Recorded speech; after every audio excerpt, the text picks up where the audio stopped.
April 28th, 2021. David Rowland, journal entry number 16.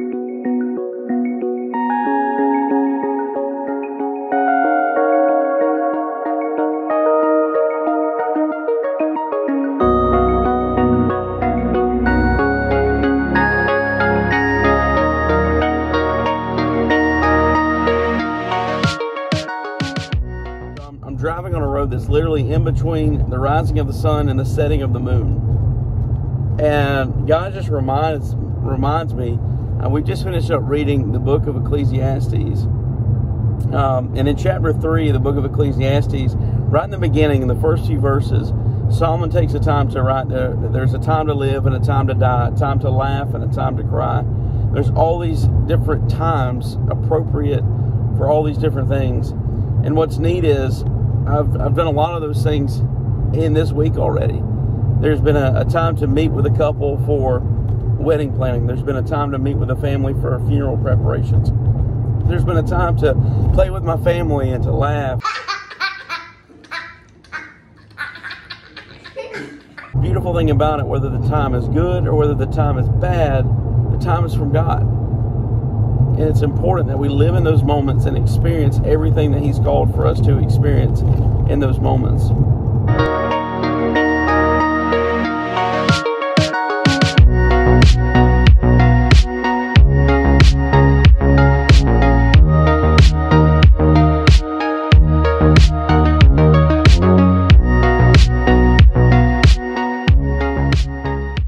A time to live and a time to die, and a time to laugh, a time to cry, a time to work, a time to rest, all those things. At the end of the day, without God, all those things are meaningless.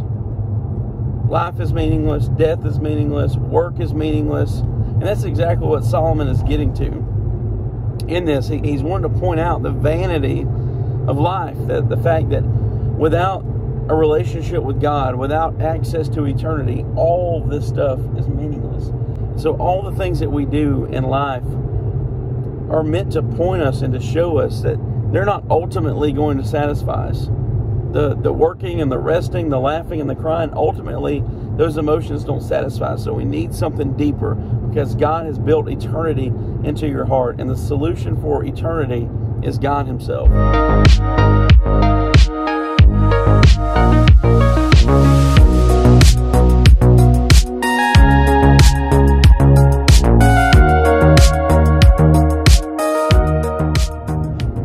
So while the book of Ecclesiastes does challenge us to remember that there is a time for everything, it's also some hope, because if we find our satisfaction in God, if we lean into that need to experience eternity, what we find is that in Jesus Christ, God gives us access to Him. And so we come to Christ by faith in all that He accomplished on the cross, all that He accomplished in His resurrection.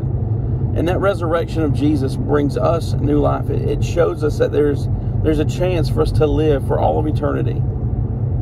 And that tapping into that eternal life gives us life more abundantly here. Not abundance in stuff, but an abundance of life. And so what I want to challenge you with this morning is, even if you're in a time of difficulty right now, there is a time of struggle. There is a time of victory. Live in the struggle, because the struggle is preparing you for the victory.